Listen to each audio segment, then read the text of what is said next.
Hello, everyone. Welcome to the Tablas Creek semi-weekly Instagram live broadcast. I am, as always, your host, Jason Haas. My guest this week is really one of the most important figures in the world of wine. It's Antonio Galloni, who is the CEO and founder of Vinous Media, an incredible platform for wine reviews and for wine kind of regional journalism. He has a really cool backstory that I'm excited to dive into. So I can't wait to talk to Antonio. But as I always do, while I'm waiting for people to join, I wanted to share a few pictures as to what's going on here at the vineyard. So we are in a little bit of the waiting game, but the waiting game feels like it is getting close. We've got the bins stacked up outside the winery. We have all of the presses and all of the tanks cleaned. We are incorporating. We have some new oval foudres. We have got a couple of new concrete tanks that we're all super excited about. So basically, like, we are in the hurry up and wait point of the harvest season. Out in the vineyard, you can find just about anything you're looking for. Like, if you are looking in the right place and some Syrah clusters, you can find Syrah that looks like it's almost ready to pick. And even these are probably still 2 or 3 weeks out. But you can also find things that are way less advanced than that. So, for example, here is a Grenache cluster. It's like only halfway through veraison. You can look at Counoise and find Counoise clusters that are just starting to go into veraison. So what we're doing is we're basically just waiting. We're making a last pass through where we drop some of the extra fruit on some blocks that seem to be cropped a little heavy. Just trying to give the vines a little more focus to get the fruit that we have left on the vines done. And then we're trying to be patient. It's not always easy to be patient at this time of year.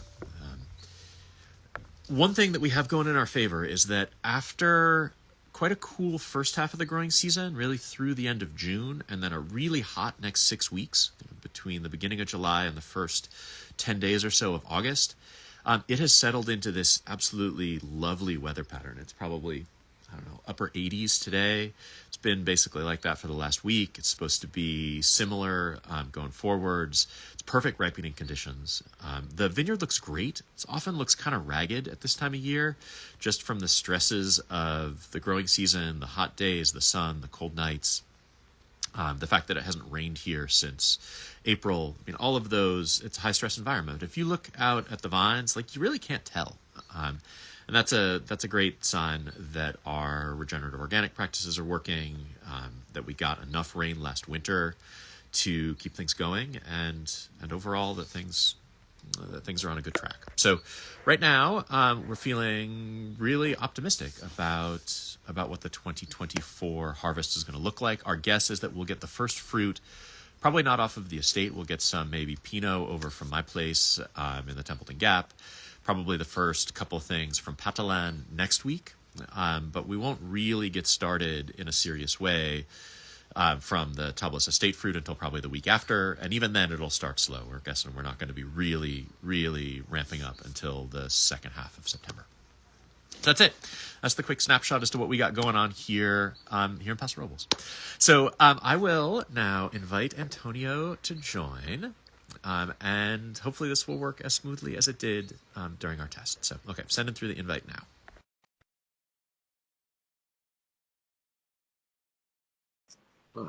And I've been looking forward to this conversation for a long time. Hey, Antonio. Voila, it worked. I can't believe it. Technology is amazing when it works. Fingers crossed. First try. That's better than we did the other day. This is why we do the tests, so that nobody sees that. You weren't supposed to tell people about that. Oh, well, we worked really hard to capture this moment for everyone. Absolutely. Super cool. So I'm not sure if you signed on right at the beginning, I gave a really quick introduction into kind of what you do now. But I'd love to start back at the beginning. From what I understand, you were something of a wine prodigy, interested in wine kind of early on in life. Can you talk a little bit about kind of what wine, like how big a place wine played on your family table growing up, what your first memories are of wine, and let's start there. I was very lucky to be exposed to wine at a really young age. My most of my family is from Sicily, and my on my dad's side of the family was very, very poor, and they made their living selling lemons and in other agricultural pursuits. And my grandfather, who till he died was sinewy and just super lean from a life of hard work, he would always drink a glass of white wine at lunch and at dinner with a half a peach inside of it. Okay. And that's a reminder, for me, it's always something that I always think about, that wine, number one, it was always present at the table. And the peach, the calories, this was the time when people needed the calories. Today, we'd all like to be like 10 pounds lighter. But back in the day, the caloric intake was important, hence the presence of wine and other spirits for their I hate to say this, but quote unquote nutritional value back then. Yeah, I mean when people had no food. That's one of the things that people maybe don't remember, is that, I mean, wine is really a way of preserving a perishable fruit in a form that can then be used like down the road. So when you needed the calories, people from my grandfather's generation, that's why they drank wine with half a peach. But the funny thing is that there was also a time when wine was more sanitary than water. People also forget that. And then he distrusted bottled wine. It was wine in a jug that you went and bought at a farm. So that was a lot of things came together at a very young age. The fact that this wine was at the table, that it was, what we would call today very sustainable, and that, these were people who would take their jugs. We would take our water jugs to the fountain to get, in Sicily, when I was a kid, you'd take the water jugs to the fountain to get your spring water, literally from a mountain, and then from a farm to get your wine. So this is like farm to table, I guess, right? So that was that experience there. And then on my mom's side of the family, my grandparents were also from Italian and German origin, but my maternal grandfather had a little bit more of a corporate career, and so they would serve really nice wines at like Sunday lunch, and that was the first time that I had a Cornas, the first time I had nice French wines from Burgundy, and the first time I had a Trappist Chambertin. They weren't necessarily, there weren't wines like that all the time, but that was the beginning of my introduction to wine. And what fascinated me about these wines was the labels, and I wanted to know what everything meant on a label. And obviously an American label tells you the variety, often an appellation, and the French wines and Italian wines are either the name of like a made-up wine like Ceparello in Italy, or of a place like Châteauneuf-du-Pape, and you don't know what even the principal grapes are, right? You have to go digging.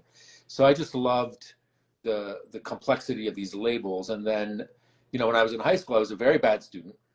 I almost got kicked out of school a bunch of times. I was really interested in playing music and studying as little as possible. So I took French because I had a natural affinity to languages. And instead of doing like a proper French class project at the end, this was when I was in high school. So whatever you are when you're in high school, 17, 16, 17, 18 years old, instead of doing proper project for French like every other kid, I wrote about French wines in high school. And my parents, it's crazy. My parents had this friend who had a French restaurant, and this very kind woman, back in the day when you could do this very easily, she would take all the wines that she served, let's say over a month or two, and she would soak off the labels. And then I wrote my projects about these wines from her restaurant. And so I was just really interested in the fact that a wine was from a place, that this wine was different from this other wine, and the connection to place has always been just fundamental to me. And as a young person, I wanted to understand what these things meant. Then when my parents would go out to dinner, they would let me, they noticed that I had an interest in wine. They also had a shop that sold wine, mostly Italian wine and Bordeaux futures. And so they gave me wine books to read about wine. And then when we would go out to dinner, they would give me the wine list to order wine for them, because they didn't want me to be intimidated by restaurant wine lists. So like I might have read about Meursault and Hugh Johnson or something, and then I'd order Meursault for my parents. And it was just fun. I was just, I don't know, I just grew up around it. It's just for me, pretty natural. Yeah, what an amazing background for what you do now. Yeah, so I mean. How about the interest in writing? Like, was that something that you had from a young age, or is that something you came to later? Writing, I think I just discovered, again, I was a horrible student and I got almost kicked out of my English class in high school. I don't know. I think mostly writing is a desire. I think of it more as a active it's a medium for communicating. So what I noticed at some point in life going out to dinner with my friends or whatever is we would have, just like anybody else, you're out to dinner with some friends, you order a bottle of wine or two, everybody's just kind of talking about it, just like a normal person. And I guess I had a little bit wider vocabulary to discuss what we were drinking. I also, worked in restaurants for 5 or 6 years, so I was around food, and I just noticed that I maybe had more sensitivity or more ability to pick up stuff than other people, and then also to explain it. And I think a lot about what we do is really the core is education, and we want to explain wines to people. And so I think writing is a way of explaining. I never studied writing. I never, you know, I studied composition in college, music. So like a lot of my articles have sections, just like a symphony has four movements. If somebody goes and looks at my articles, you'll see that I always start with the sections, the headers, and then I write the text. So it's always the skeleton and then the pieces. And so I have a lot of experience with composing music because I did that a lot in college, but not so much writing. I mean, I just wanted to explain wines. But it's funny, I did write my first article about wine when I was in my 20s for a local newspaper.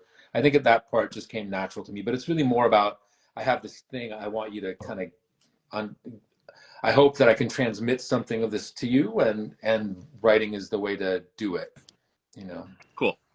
Yeah. Yeah. So I'll fast forward a little bit. I'm fast forward through. I know you have a degree in music composition, and you worked as a musician for a while, and then I you starved ended as up a musician. I starved as a musician for a while. and so you end up working in restaurants because of Mm. that, and that's another segue into what we all do. Yeah. But if I understand it right, in the late '90s, you were working for a Boston-based investment Yeah. firm that eventually decided to post you to Italy for a few years. Um, how did that come about, and what was that stage of your life like? I think the most powerful force you can have in life, Jason, is to be the right person in the right place at the right time. I mean, there's nothing that is a multiplier for your life or your career as much as that thing. I've been a beneficiary of it. I've seen it happen to other people, and that can just create, it can completely change your life. And basically what happened is in the late 90s, I was dating this woman and she wanted me to have like a more normal job. So I started temping around these places in Boston. I had no education, but back then for like corporate work, but you could go and do like these office jobs, answering the phone. And I booked people's travel, their PowerPoints, whatever, at some hourly rate.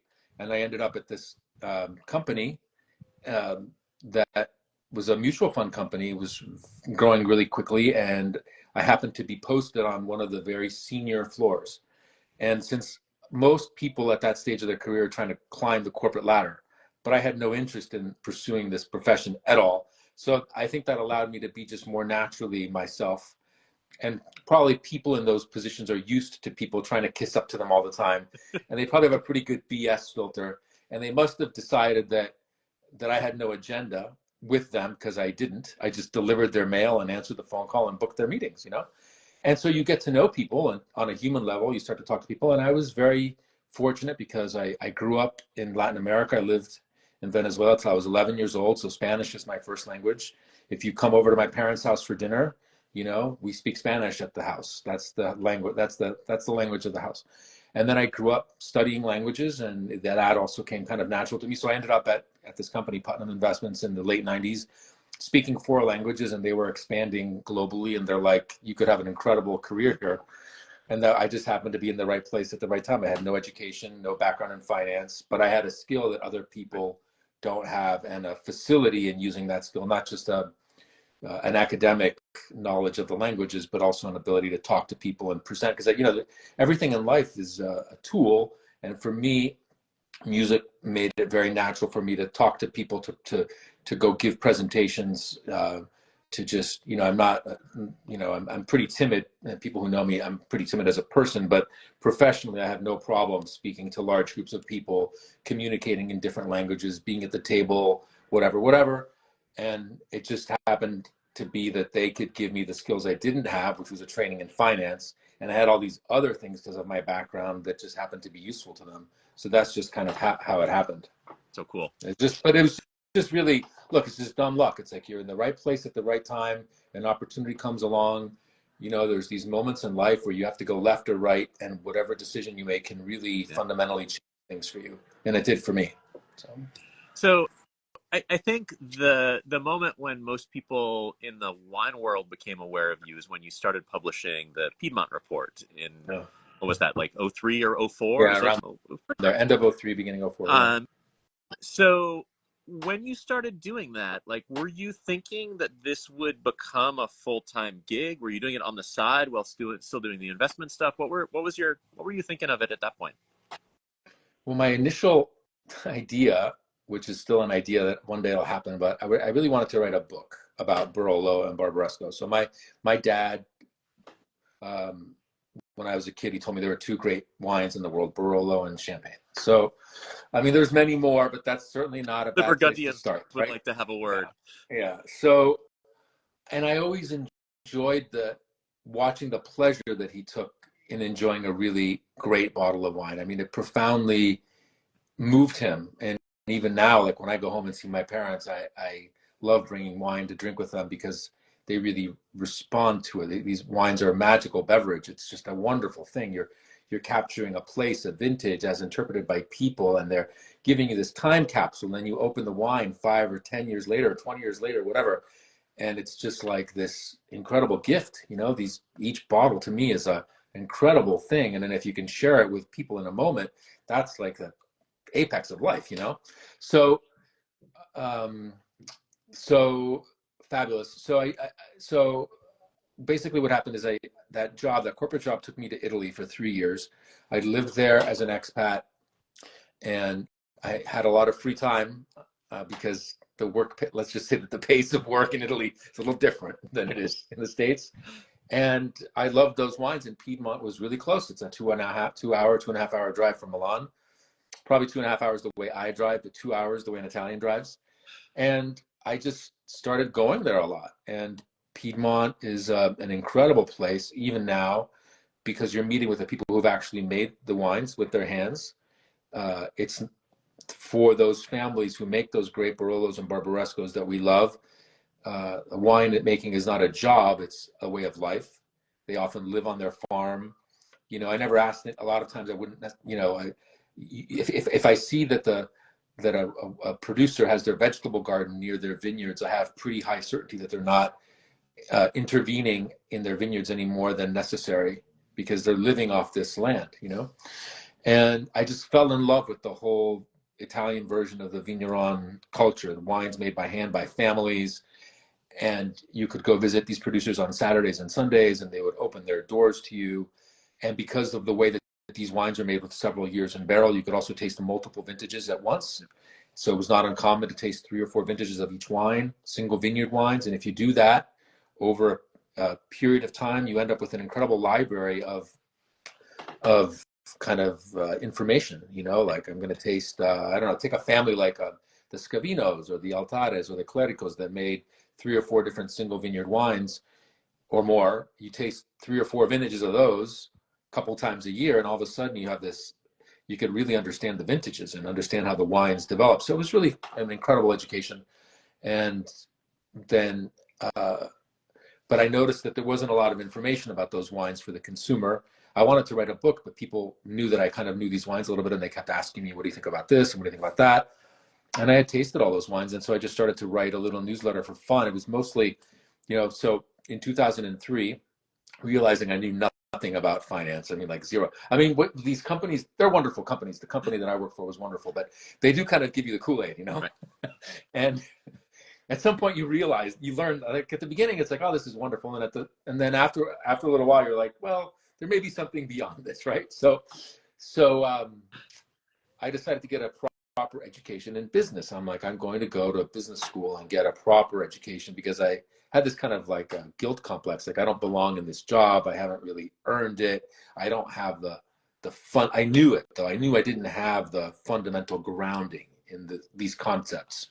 I mean, this company is asking me to go. I mean, I lived in Italy, when 9/11 happened. I had to go and explain markets to very high-end customers. It was a $20 billion business that Putnam had in Europe at the time. 10 billion managed locally in Italy and 10 billion in the US. I mean, that's a serious business, and you have to go and explain to people what your portfolio managers think about markets and how they're reacting. And fine. I mean, you can do that pretty well, but I knew I was doing a B-level job because I didn't have the real foundation. So I decided I was going to go to business school, and I applied to all these schools, and I got into all the really hard ones because I was such a freak sort of applicant. And so I decided I'm going to go study business school in Boston, because back then there was no FaceTime and no Instagram and none of this way of keeping in touch. So they always say that the hardest thing for expat is not leaving your country, but coming back. And so I thought, well, if I go to school in Boston, maybe I can reconnect with some of my network or whatever. And I go to Boston, and I miss wine. I miss Italy terribly. And so I started writing about wine in business school. And I started writing a Piedmont Report while I was in business school.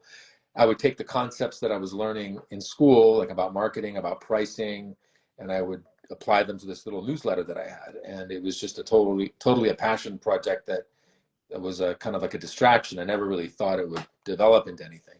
I was just writing about wines I loved, and then I found an audience immediately that loved these wines. I built this really rudimentary, crappy website on the Yahoo platform, but I had the back end where you could see where people were downloading your issue. The first one or two were free. I don't remember exactly. Maybe it's the first one, but all of a sudden, people in 25 countries had downloaded the first report, and I'm like, this is crazy. This really rudimentary PDF, and it just went from there. But it was just a passion project. It was just wanting because I had tasted these wines, and at the time, I mean, this was the time when like you would come home, and like the Wine Advocate would be like in your mailbox, and that would be like the best day of like the 60-day 2-month period, and you would read it back to back and over, and because it's paper and because the articles sort of finished mid-page, you would undoubtedly read into the article that followed, which is a shame with internet, because people just go and it's much more transactional. We go and look for what we want, but we don't browse. But you would sit there and you'd read it, and it was a great education. And I had that, and I had Berghound and International Wine Cellar. And those days that those things arrived, it was just like a moment of elation. And you would just read it back to back and learn and read about these wines. And maybe they didn't interest you, but these authors had such a passion about them that you read about it anyway, because the author's enthusiasm made you want to read about Chile or Grower Champagne or whatever it was that, the Rhone or Napa Valley, whatever it was. So I mean, that was the spirit in which, that was the time in which Piedmont Report was created, and there wasn't any coverage of Piedmont wines. I mean, Steve, I don't know how he did it, because Steve would taste these wines once every 2 years. And so a number of wines he would taste in a setting I wouldn't even dare to broach myself, but I'd seen the bottles and heard, and he was very accurate. So he was able to do that.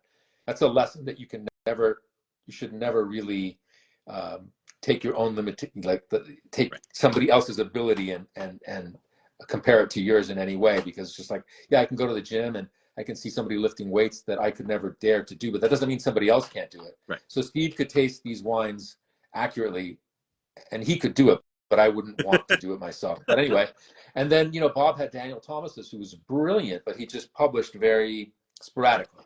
And so I thought, well, I think there's an opportunity here. And I just started writing for fun. And then, some very chance things happened. I mean, life is really bizarre. But I met Bob right away, and it was just completely by coincidence, this introduction, just fate. And yes, but it was just Piedmont Report. I never thought it was going to be a job ever.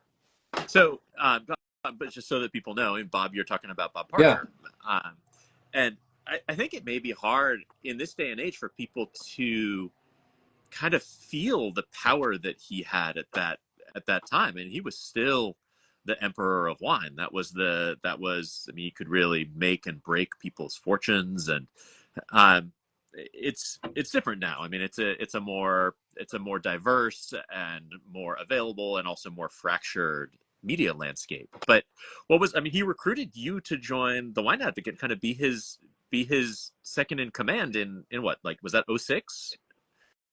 In '06, it was Italy. Okay. Italy, and I had a full-time job at that point. It was Deutsche Bank, the job that I took because the Germans gave you 5 weeks of vacation. To which you It was used to great. go to Italy. I sort of divided that between family and work, but I mean, you know, with 5 weeks of Italy, you could have the same vacation you would have at a regular job dedicated to family and still have time to go taste wine. Crazy. Anyway, no, but yeah, in 2006, it was just Italy. But even then, it was the beginning of, you know, the Wine Advocate would publish Piedmont occasionally, Montalcino occasionally. I started to add the wines of central Italy and southern Italy and northern Italy. And, you know, the Wine Advocate was the first publication to really cover all of Italy sort of regularly because I was doing it. And now Eric does it. Eric Guido does a great job with that. But this whole idea that Italian wines would receive regular coverage in the press, in the mainstream press, is pretty new. I mean, the Wine Spectator would have their occasional features, and they did a lot. They have done a lot for Italian wine. But in terms of sort of saying we want to look beyond Montalcino and Piedmont to even Chianti Classico, you know, when I did the first verticals of things like Pergole Torte, Ceparello, the Fontodi wines, these kinds of articles didn't exist at all. So, but that was sort of that was sort of the beginning in 2006. Then in 2008, it was the time for my next sort of passion, which is Champagne. So in 2008, I started to do Champagne, and back then, you know, I mean, people forget it's sad, but you know, the top guy in the United States writing about Champagne at the time was Josh Reynolds, who wrote for Steve Tanzer, and he was, you know, all these grower champagnes who are now super famous and blah blah blah, and some of them have become little mini marks, which is fine. But I mean, Josh was covering those wines for Steve, you know, when I started. So I don't know, I can't remember how long he was doing it before, but I mean, he really was spending a lot of time on these small growers now who've multiplied a lot, but he was really leading that. But then it was Champagne in 2008, my other passion. And so that was the beginning of grower Champagne coverage in the Advocate, because before then it was just sporadic here and there, but then it became annual. So it's 2008. And then, you know, I try to make long-term decisions, and I joined the Advocate with the idea that, so the first time Bob offered me a job, I said no, because I was stupid and young, and I didn't understand exactly, because I had been writing the Piedmont Report for a year, and I thought, well, I can do this on my own. And I was just stupid and young. But the second, after I had my first son, it was very hard to keep all these things going at once. So I called him back, and he's like, when he got the message, he's like, I was hoping this is what you were calling about. We did our deal on the phone in like under 5 minutes, easily under 5 minutes. For me, you know, the salary was just like a bonus. It's like, okay, you know, I already have a job and I'm going to get paid. When the first Wine Advocate came to my house, Jason, first Wine Advocate came to my house that I had written an article in, I was like, you have to effing be kidding me. Like, I should be paying them. I mean, it's just ridiculous to have like your article in the Wine Advocate. You're like, oh my God, this is just so absurd. It was so anyway, but I told Bob and his partners that if I was going to go work for them, I wanted to have a long-term plan there, not just, you know, do Italy and Champagne, but perhaps one day I could run it or take on a more active role. I mean, Bob was born in 1947, so he was already at a certain age, you know, even then, 20 years ago. So that was my sort of what I was thinking about. Was, I mean, I wanted to work there very much, but I didn't just want to be an employee or just work there a little bit. I wanted to have a long-term plan, and they told me they were looking for people to sort of be the next generation. So it was a good fit, you know. And then at the end of 2010 is when Bob started to, you know, feel like it was time to really hand over some major regions. I mean, he had handed off others, but then in 2010 he asked me to do California, and that was, I think, it was probably the first time that he took a really major region that he had really championed. And for a lot of regions like Paso Robles, like much of Napa Valley, much of Sonoma, I mean, he really brought those wines into the consciousness of the public by writing about them in the same way that you cover Bordeaux. I mean, it's just like 100%. massively elevating. So I remember it's not just the impact of the first time that he chose to write about Paso Robles. I mean, it was like somebody had poured like this intensive fertilizer on this already kind of bubbling environment, and all of a sudden things just like it exploded. And I think this was the era. I mean, that was obviously back in the early 2000s, but like that 2010ish era was when we met for the first time, when you first came to That's right. came out to cover Paso Robles. Yes, that was 2011. So Bob basically he asked me to do California in 2010, and then also Burgundy, which was an humongous workload. I mean, impossible. I don't even know how we did that, but somehow we did it for a couple of years. But that was, I think he was ready to kind of hand off some major areas. I'm sure that choosing must have just been a torturous decision. I mean, he at the time was doing the main regions he was doing at the time were Bordeaux, the Rhone, and California. So I don't know how, when you love wine as much as he does, that must have been a really hard choice to figure out which one of those had to be the one that was handed off. But he chose California.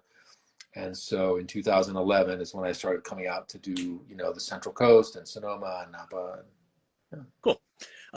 So let's talk about Vinous, because in 2013 you left and founded Vinous. Can you talk about like what your vision was for the publication when you started it, and I guess I'm interested, is your vision for it now still the same as it was at the beginning?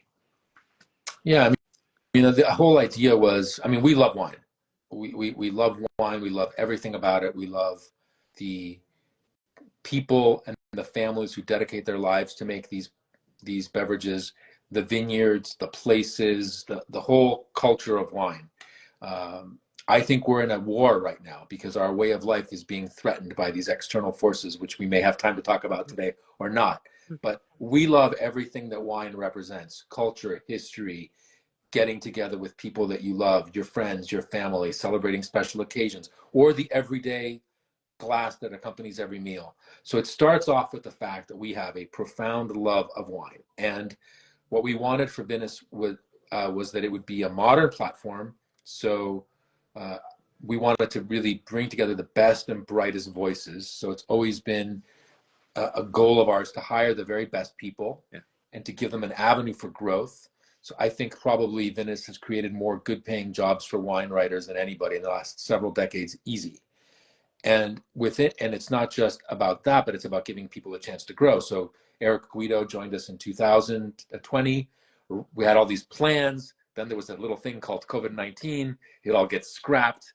He's got to do all of Italy and deal with all the stuff that everybody else is dealing with at the time, personal stuff and kids and spouses, and just the whole world is crazy.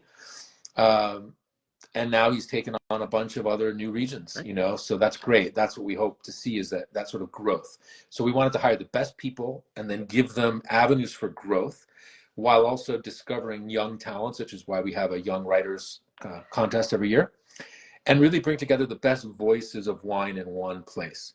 And since I grew up in the 80s with, CNN and MTV and all this stuff, I probably have some ADD. I wanted something that was on all the time. So we publish something new on our website 5 days a week, leaving aside holiday weeks, so that if you love wine, there's always something new that you can come and check out.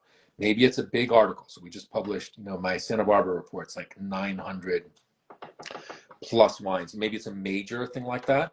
It could be something more thematic, like Neil's VCC retrospective. It could be a budget wine. Every Monday, there's a wine under $25 that we like, or a collectible wine, or an article on a restaurant in a wine destination or a major metropolis that our readers might have an interest in. But I think that if you love wine, you have something new to read in Vinous every day, 5 days out of the week. And the reason for that is when we did The Advocate, there was space in that publication for maybe 3 or 4 articles per issue. One of our major articles this year, like something like Neil's Burgundy Report, for example, will have more reviews than a single issue of the Wine Advocate did. So the level of production has just gone through the roof. But what was disappointing about that era was if a region that you really love isn't covered, you have to wait 2 months, and then maybe it's in the next one, but you don't know. Right. So my idea is I don't want anybody to be too long without something that interests them. So we try to rotate the regions. So if you love Italian wine, or you love German wine, or you love Champagne or whatever, the intervals are shorter of the major reports. And then we also publish lots of additions to our articles. So for example, tomorrow we'll publish some late arriving Santa Barbara wines that just missed the cutoff.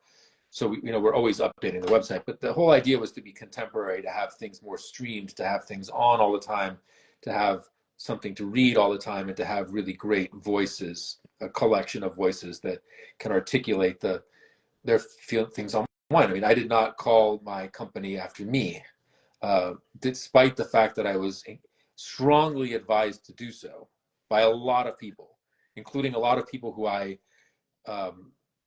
who are like luminaries in the wine industry, told me I was making a huge mistake.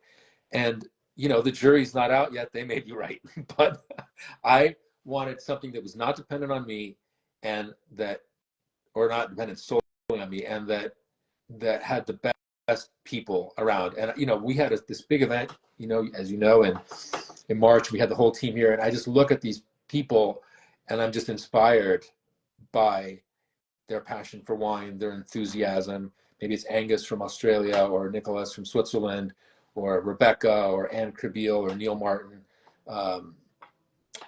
Joaquin from Buenos Aires, our newest edition, Billy Norris, or Eric, who I mentioned, Alessandro, that I do the mapping project with.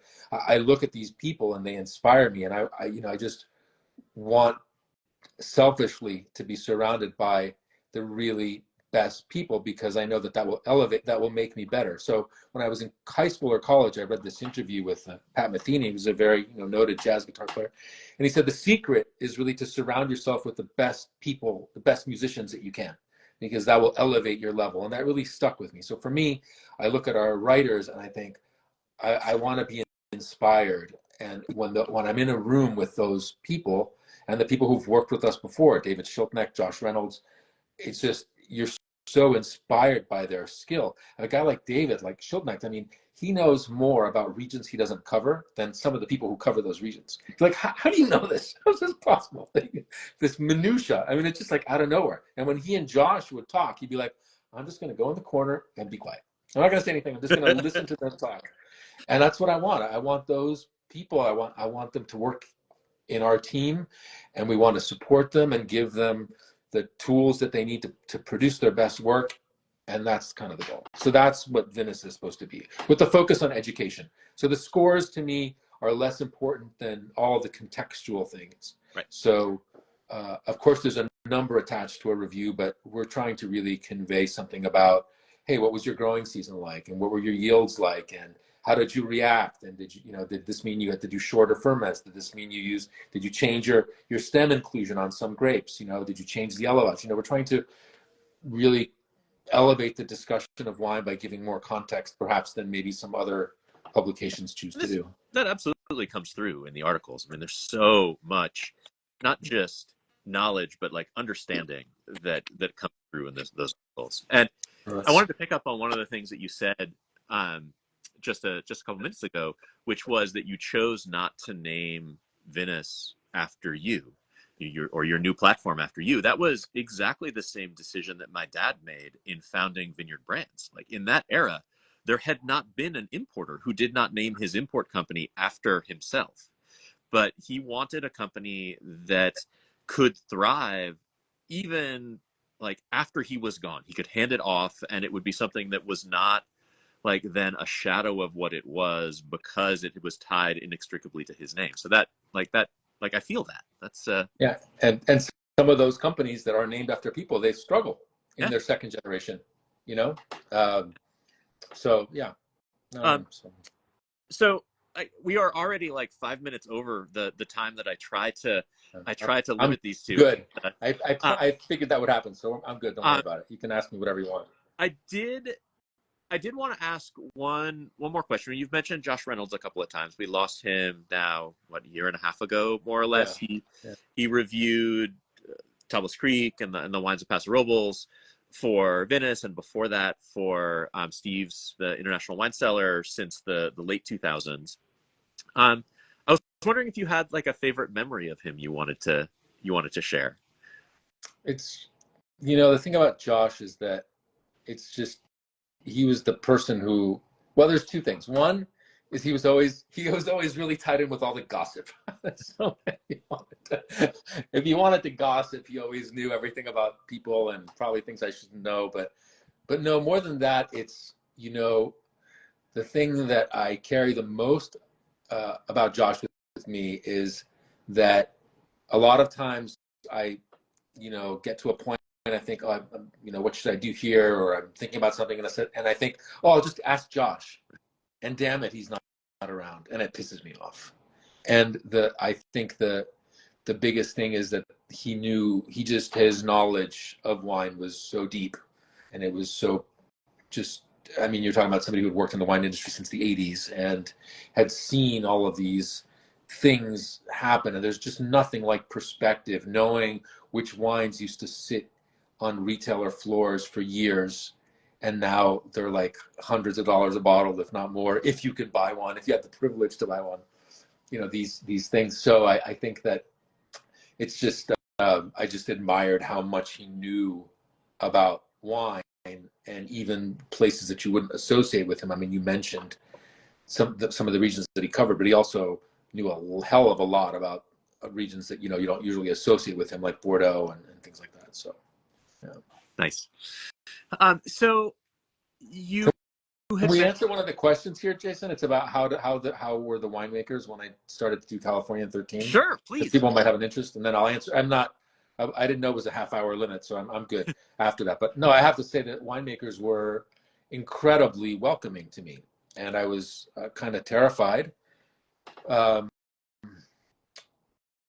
mean, I think, Bob, when I started to do California, what I got from Bob in the mail, I got a book on California wine that probably some publicist had sent to him or whatever, because it was just random out of the blue, and then his schedules and contact names, but with faxes.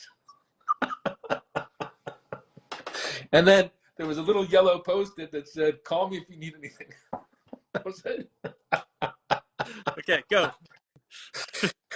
So just because of the way the calendar started, this was the end of 2010, and I think he had already tasted most of Sonoma, which I now do in January. And for whatever reason, I think the first trip that I did was a Central Coast, but I mean, just to give you an example of how much things have changed, the first time I did the Central Coast, which I detest as a name, but I guess it's you need something that kind of describes this general area. But Bob's schedule was basically 9 or 10 days that would cover everything from Santa Barbara to Paso Robles and Santa Lucia Highlands, all in 10 days. And today I spent 10 days just in Santa Barbara. Eric spent 6 days in Paso this year, spent 6 days in Paso.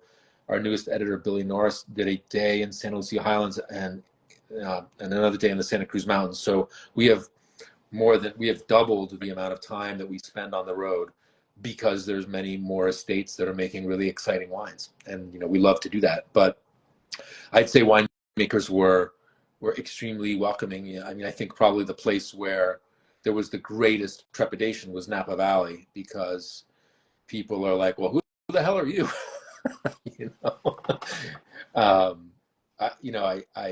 My background with California wines goes back to the early 90s when I was waiting tables in Boston in some pretty nice places. And there was sort of like this, the restaurants had wine directors, but it was sort of pre-Soms everywhere era. And so as a waiter who knew wine, a little bit about wine, I was often asked to come and talk to tables about wine. And we sold, so this would have been like 92-ish, starting in 92 to about 97 or so. And we sold the early vintages of Peter Michael, the early vintages of Harlan Estate. We sold Kathy Corison. and this was sort of uh, the beginnings of my kind of understanding of Napa wines. And then this, oddly enough, this mentor that I had in the financial world gave me a bottle of BV Georges Latour from the 70s.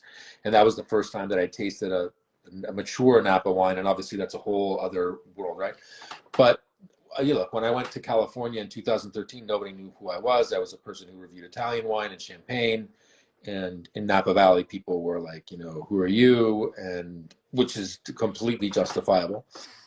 And so maybe there was a little bit of trepidation there. But I mean, I started to spend more time there than Bob did, because there was just more to see. And, one of the challenges in this job is you can get sort of stuck into your rut. He had a schedule there. The first year I did the same schedule, but then quickly realized that the region, needed more time, and I started to spend more time there, which I still do. But I think that, overall, I have to say people were really, were and continue to be exceptionally welcoming. And I've had the chance to taste a lot of things in their first vintage or even commercial releases. So look, I think if you show up consistently, the most important thing I think is, who said that showing up is 95%? You show up every year consistently, you're serious about your job, you dedicate the time, you're there. I think people are incredibly welcoming. Okay, the question that just came through, which is tied into one of the questions I wanted to ask you, how do you decide, when you have this amazing team and you have such a diverse wine world out there, how do you decide what you choose personally to visit and focus on, and what you choose to delegate? Well, I think it's a little bit of, some of this is kind of just legacy sort of stuff, because we started off in 2013, and then in 2014 we added Steve Tanzer's group, and so then that kind of clearly said, I had done Burgundy at the Wine Advocate for 2 years, but it was a much simpler time in Burgundy. I could go to DRC, I could go to Meunier, I could go to Dujac, and they would open. I would taste all the wines in the barrel, all the wines in the bottle. Nobody does that. This just doesn't happen anymore. Roumier. You make the list of the top people. They would open all their bottled wines. Today, there's just too much demand, and the wines are worth too much. So I could do Burgundy for the Wine Advocate with a limited list of producers, not everybody, but today there's just so many more producers. So it made sense. Okay, Steve Tanzer is going to continue to do Burgundy. He had been doing that since the 80s, more experience than anybody, started before anybody else in the US anyway. And so I think part of the separation was sort of like, well, then Josh came and he was, the Rhone person, and Paso. We divided the Central Coast a little bit just to make it more manageable so that we could spend more time traveling. We spend an enormous amount on T&E for our writers. Our writers are in the field. It's one of our very biggest line items in our budget. Sure. is travel. We believe very much in having our people out in the field.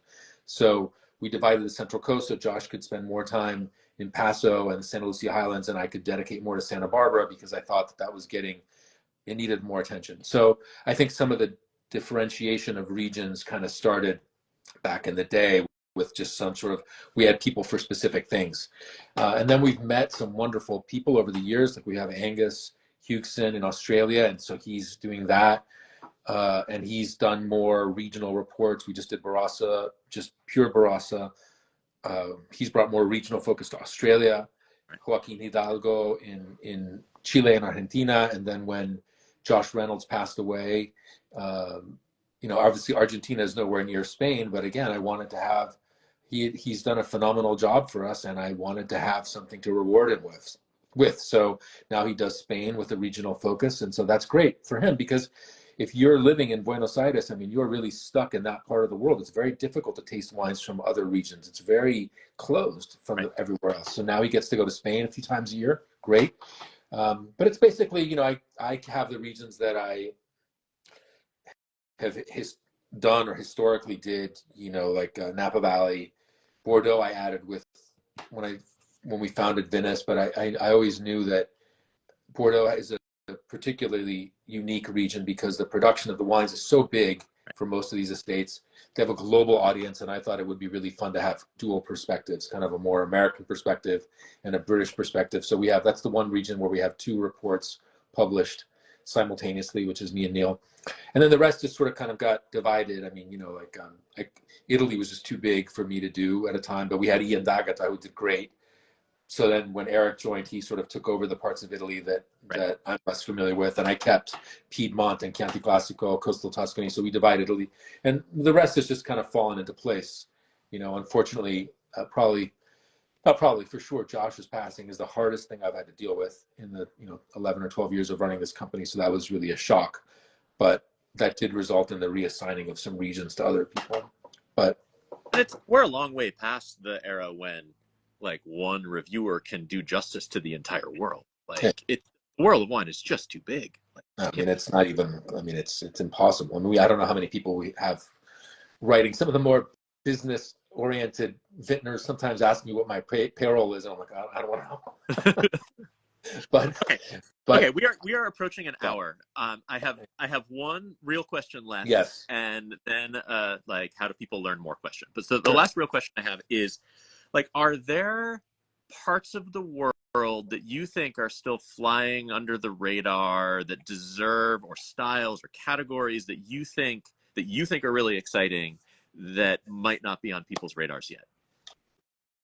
Well, I think we've done a pretty good job of highlighting a lot of those, like Macon and Burgundy, for example, and parts of Chile and Argentina. But I mean, to me, one of the really cool areas that's still affordable, if you and I go out to dinner somewhere and it's like, you don't want to spend a fortune on a wine, but you want to drink really great wine, there's a few regions that I look at.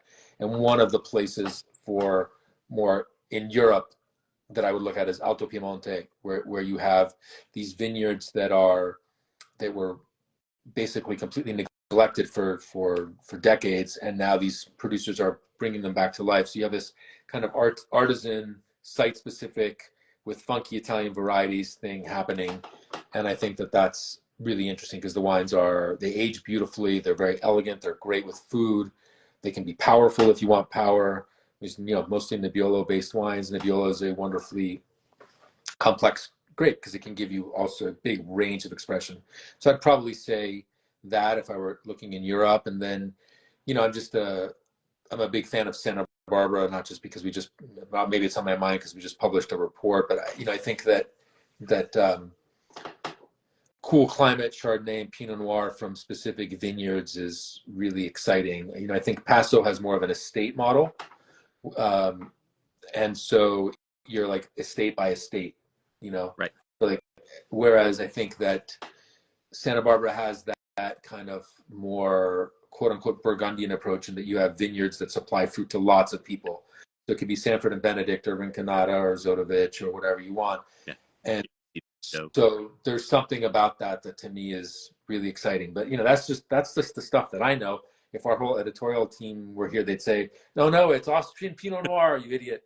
It's the Aube in Champagne. Look, the world of wine is really diverse, and there's an enormous amount of things to discover. Yeah. But what about this question about the forces in the wine industry? You see this question? Really good question. It is a huge question, which I'm a little leery to get into. And not do it justice. Okay. I don't know. Maybe you want to take a crack at, in like a minute or two, the things that you see out there that either as positive opportunities or as threats that you see that people should be paying attention to? Look, I see only opportunity. Okay. Most of my training was in the financial world, and when the things look the glummest is actually when you should be doing stuff. So I'm very contrarian in that regard. Yes, there are some forces in the wine industry. Some of them are maybe temporary, and some of them maybe longer, have a longer tail. I don't think people are less interested in drinking. I think that the wine industry needs to wake the F up. You go into a restaurant and you're going to get handed a beautiful list of cocktails, some of which are like your standard, gin and tonic, martini, Manhattan, Negroni, whatever. And then all these really fantastic restaurants, all these wonderfully creative cocktails that you want to try. They just sound fantastic. And I'm shocked, but I'm not so shocked anymore, even when I go into wine regions and I see people drinking cocktails. Now, if we're in Chicago or Nashville or somewhere and people are drinking cocktails, that's fine, because that there's not a wine culture. But when you go into a wine region and you see people choosing not to drink wine, that tells you that there may be some sort of issue. And then a wine list just has like a year, an estate, a grape, a price. Well, how the hell am I going to know what to pick? I mean, I go to restaurants all the time where I'm like, how does a regular person deal with this? Oh, and by the way, I could order a gin and tonic for $20 and I know exactly what I'm going to get, as opposed to some wine, which I have no idea what that's Right. going to be like, and it's going to cost some multiple of that. But that does not mean that people are not interested to me, Jason. It just means we, everybody who works in the wine industry, which is all the wineries, all the people who write about wine, whoever's watching or who's going to watch this, who's involved in the wine industry, needs to figure out a different way to talk to people to get them turned on to that bottle of wine. Agree more. So I'm not pessimistic. I just think we need to change how we explain what this incredible beverage is. And that's not to take anything away from anything else that might be of interest. Maybe it's craft cocktails, maybe it's an artisan beer. Wonderful. There's space for all of that. But the wine industry needs to find a different way to communicate our essential values and our way of life, and why it's a fabulous thing. I try two of our big focuses at Vinous are younger audience. Okay, when somebody says they don't want to subscribe anymore to Vinous, there's usually two reasons. One is they just can't deal with the volume of stuff that we put out, which I can't do anything about. Or unfortunately, people age out, in the most dramatic cases being they unfortunately pass away. Okay, we must do a better job of attracting a younger audience, which is why we have a lot of outreach to business schools, law schools, etc. And we are really focused on the next generation of consumers. And then I think that women are massively underserved as an audience, and I'm not sure that I can necessarily solve this problem myself, but I think it needs to be addressed. And just some examples of industries that have made this transition. So when I was a kid playing electric guitar, all the musicians were guys. Right. You go on Instagram today, and it's like it's half women, half guys, and the market to sell a female musician an electric guitar does not detract from your ability to sell a guy an electric guitar. It's a new audience, okay? And in the inverse, you could look at an industry like cosmetics, which was traditionally a female-dominated industry. Today, a lot of the growth is in selling men skincare and wellness products and things that doesn't detract from the prior audience. It's a new audience. And we have to find a way to speak more eloquently and better to women who have an enormous amount of interest in wine, food, and lifestyle, and who have plenty of discretionary income, and to get them more involved in wine. And I think if we can address the demographic of today, the wine industry will be just fine. And therefore, I am not in any way I do not believe in this gloom and doom thing about the wine industry in the long term. Maybe today visitations are down and all this other stuff because I love a lot of different reasons. Okay, whatever, but that's temporary. I think we need to focus on long-term ways of getting people really turned on to wine. Yeah. I've never been more excited about it than I am right now, but I'm just me, and we have to collectively figure out how to deal with this problem, which is a big one, but I think it's very dealable with.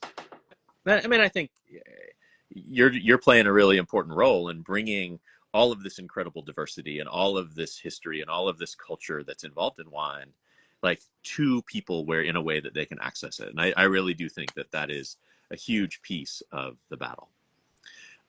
So obviously, I mean, people should be subscribing to Vinous. I'm hoping that most people who are watching are already doing that. It's Vinous.com. Do you want to, where else can people follow you, your work? I mean, Instagram, where else? Anything else that you would point people to? Well, I would say, I probably shouldn't say this, but, the app has a lot of stuff on there that's for free.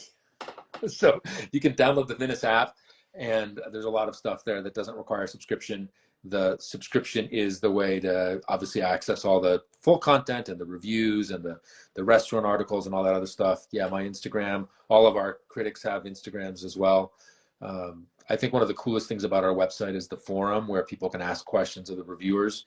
So somebody can ask Neil Martin about residual sugar and wines from Macon, or me about some Barbaresco or whatever it is, because I think that the dialogue is really important. And the advantage that a critic has is, you go into a region and you can taste all these wines from a particular place, but the public ultimately decides. The reason why Bob was so successful is because his writing resonated with people. They bought the wines, but then when they tasted the wines, there was some relationship to what they were reading. And the successful writers do that. So I think the public is really important. And so that's why I think of wine as a conversation. When I was just getting started out, one of my mentors said to me, don't forget that for any estate, there's a lot of people who know that winery better than you. And what he meant was that there's somebody like, let's say, who's a Tablas Creek collector who's got like a library of wines. And I might show up and taste like that vintage's releases. And maybe because I taste, well, Tablas is not my region anymore, but maybe when I did, let's say, I would have tasted all of your neighbor's wines. And so maybe I've got a good context for the region in that particular moment, but there's no way that I know Tablas Creek as well as somebody who's been on your list for 20 years, or Sina Quanon as well as somebody who's been on their list forever, or Ojai, or whatever it is. And so I always take the view that, like, okay, what I can offer is the wide panorama of Bordeaux en primeur, or Barolo, or Napa Valley cabs. But for each estate, there's going to be people who have better experience because for whatever reason, they love these specific wineries, they buy them heavily, and they have an incredible amount of drinking experience, which counts for a lot. I mean, you've got to actually taste these wines, buy them, taste them, be thrilled by them, be disappointed by them occasionally. That's how you learn as a consumer. So I always know that for any article that I write, there are people out there who know the specific wineries far better than I do. And that's why we like wine always to be a discussion, a conversation. We have our point of view, but I love talking about wine with people who are consumers and collectors because they have such a wealth of knowledge, and that's great. Antonio Galloni, thank you so much for spending an hour for having with me. Thanks everyone for your questions. It was such a pleasure. Yeah, it was awesome. I can't wait to share this with the people who didn't get a chance to see it live. So awesome. All right, cool. Okay. Thanks, Antonio. Thank Bye, everybody. Right. Thank you for joining. See you all in 2 weeks.